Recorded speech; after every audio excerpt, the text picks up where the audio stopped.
On page 4, we have Service Fee Schedule Continued. The first section is the PIN debit. PIN debit stands for Personal Identification Number Debit. This is whenever you go to a restaurant or a retail store, pay with your debit card, but instead of signing your name, you verify your information by putting in your personal ID number. Whenever you use a PIN debit, it uses a different network from Visa, MasterCard, Discover, or Amex. Rather, that particular transaction uses a PIN network. Whenever your merchant would like to accept PIN debits, then we would like to have the box next to pass-through debit network fees checked. And according to this example, the fee for accepting one PIN debit transaction would be 25 cents.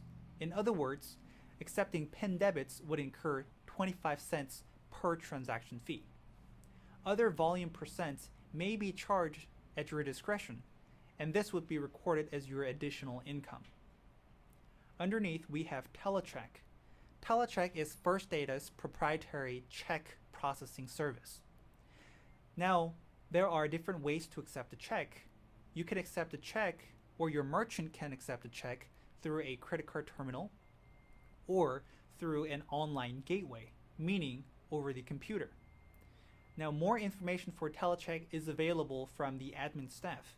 However, for the sake of this example, and just because many merchants do not accept checks using their credit cards or their credit card terminals, I will not cover this section in this presentation. However, once again, should you like to have more information about Telecheck, as well as the pricing and different types of products, then please consult with the admin staff. On the bottom, you have the Fleet section. Fleet cards are gas station cards or the petroleum cards. You could use these Fleet cards for gas stations, and they are Right Express, expressed as WEX, or the Voyager cards, expressed as Voyager. To the right, we have the First Data Global Gateway E4. As I mentioned on one of the previous pages, First Data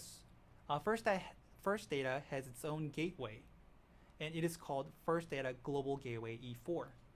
Should your merchant would like to use GGE4, which is the short for First Data Global Gateway E4, please check the box next to GGE4 participation. There, you could also specify the per transaction fee, which will be charged in addition to the authorization fee or the sales transaction fee. Usually, whenever the merchant processes a credit card using FDGGE4, there will be a 5-cent additional processing fee. Last but not least, you have First Data Global Gateway E4 Telecheck. As I mentioned, Telecheck can be accepted through a credit card terminal or by using a gateway. And because Telecheck and First Data Global Gateway E4 are both First Data's products or services, these two services can be integrated and can be used simultaneously. If that is the case, please indicate by communicating with the admin staff, and please specify how much you would like to charge for those integrated services. Here we are at the middle section of page 4. Here we have a brief snapshot, believe it or not, of the terms and agreements of this particular merchant account application and agreement, or the MPA.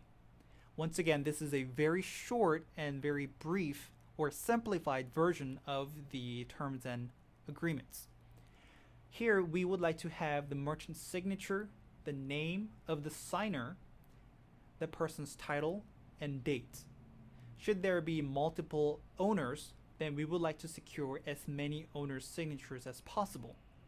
However, if there is only one owner, then please simply use the first two lines of the signature, printed name of signer, title, and date section.